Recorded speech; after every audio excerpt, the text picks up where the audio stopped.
Et le tout le monde, c'est Ophélie. Aujourd'hui, on se retrouve dans une nouvelle vidéo.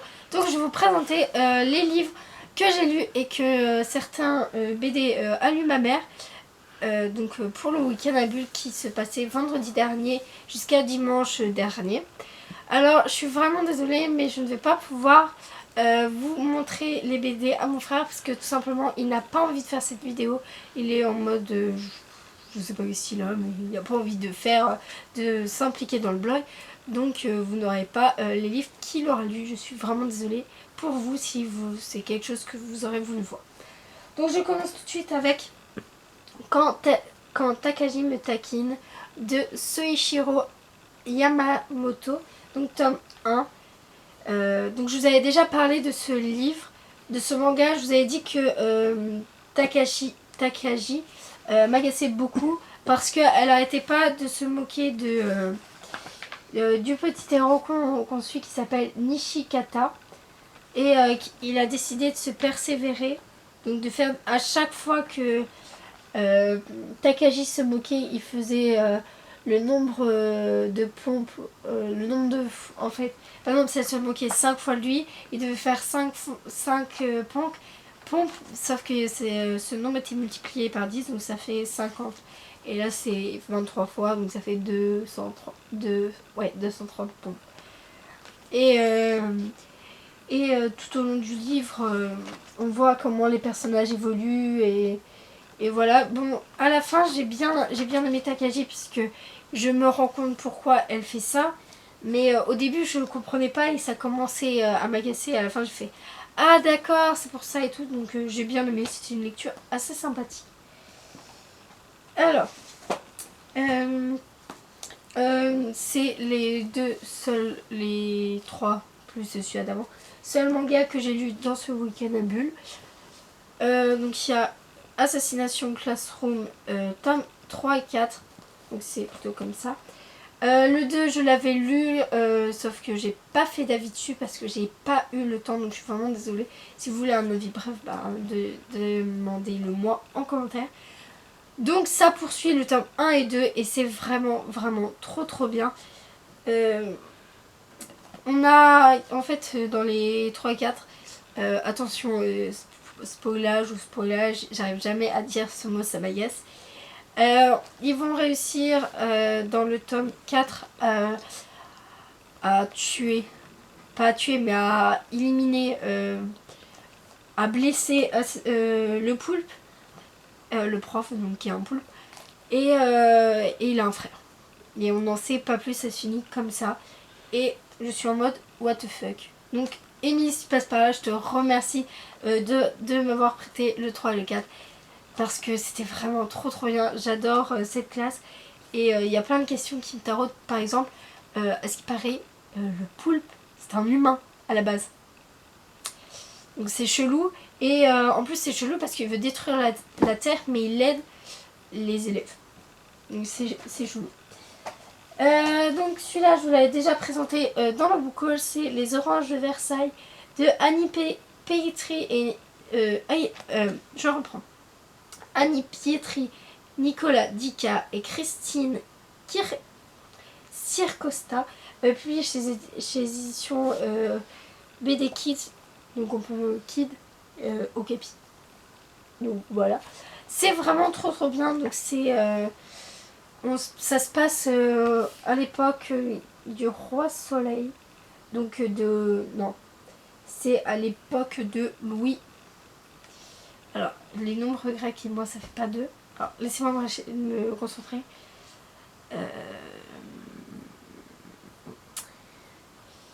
Et ben, je dirais en fait, je sais pas. Je suis désolée, mais bon, c'est Louis celui-là. Je me souviens plus, je suis vraiment désolée. Ah, alors, on me dit 14. Donc oui, si, j'avais raison, c'était l'époque du roi soleil. J'avais bien vu quelque part dans la BD que c'était à l'époque du roi soleil. Et franchement, c'est vraiment une histoire attachante, pleine de rebondissements et c'est vraiment trop bien. J'adore ce genre de livre. Alors, normalement, je ne suis pas du tout historique. Je crois que depuis que j'ai lancé ma chaîne YouTube, vous avez dû voir aucune aucun livre historique parce que je n'aime pas ça à la base. Mais là, c'est passé vraiment hyper bien.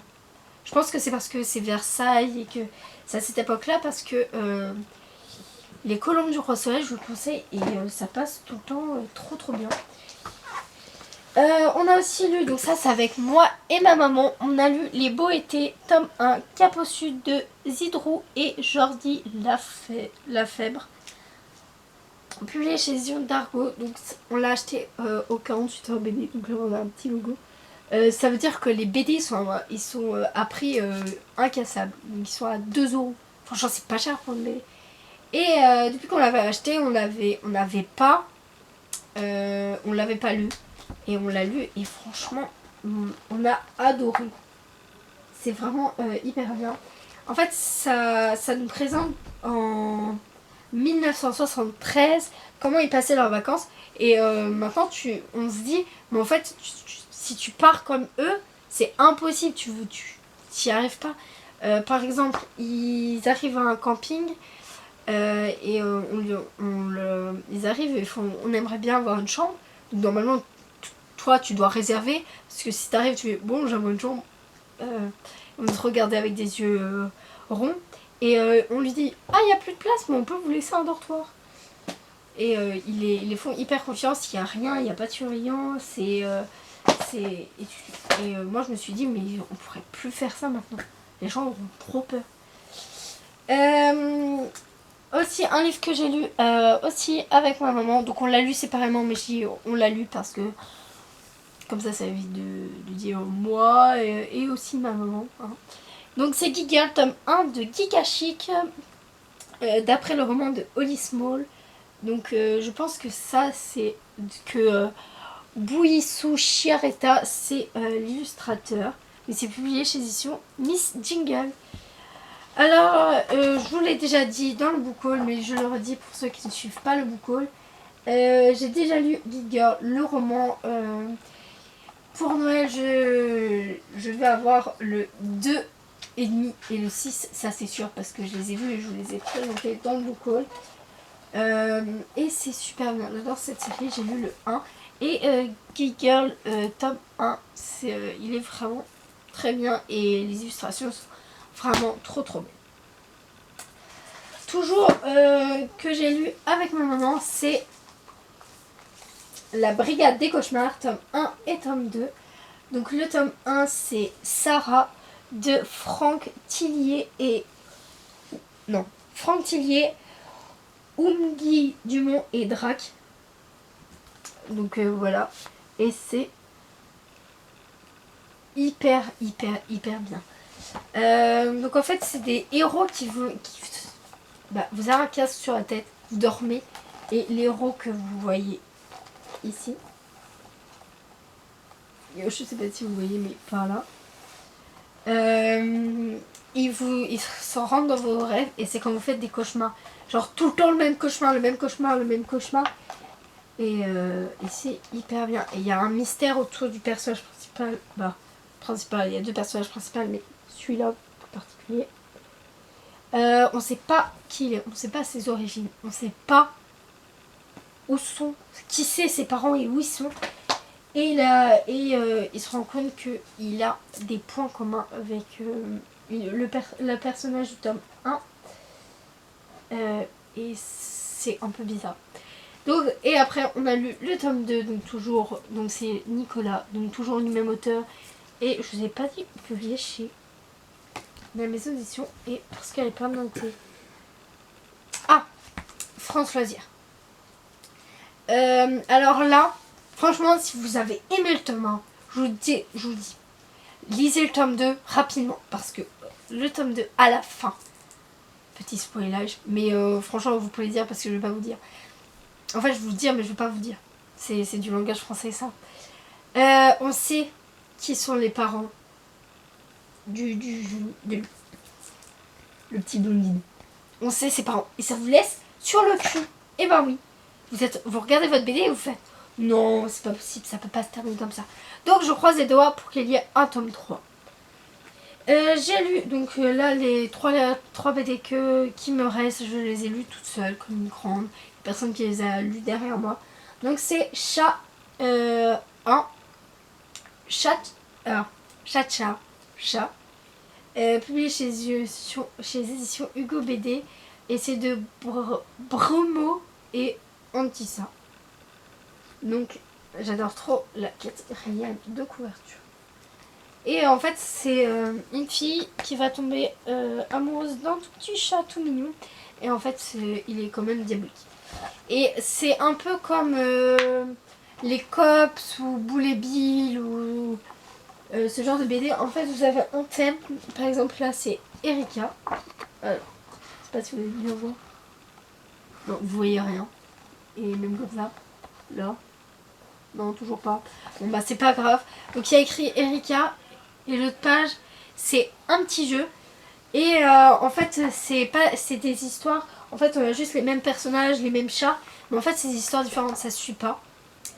Et pareil pour chat, tome 4, Chatouille.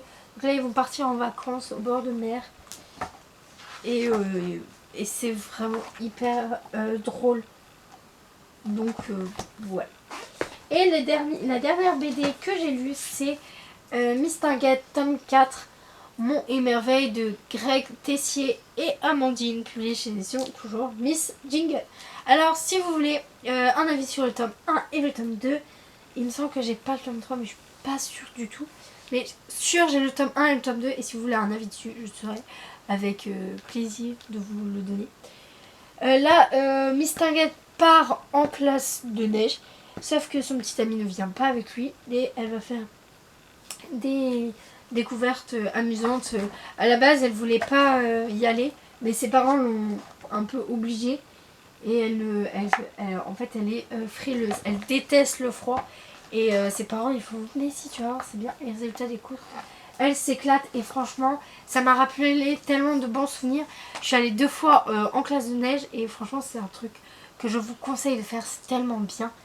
Pas en classe de neige, genre avec pas en classe de neige avec les gens de ta classe. C'est vraiment super. Avec la famille, c'est bien, mais en classe, tu fais des méga souvenirs et c'est hyper bien. Donc voilà, j'ai terminé pour le week-end à Bulle. Donc voilà. Alexis, bien sûr, vu qu'il est petit, il ne lit pas de BD. Non. Je crois qu'il n'y a aucun avis à part.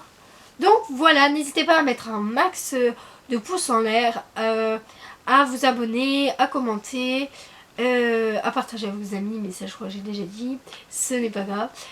Si vous voulez faire un autre week-end à Bulle, ou par exemple un week-end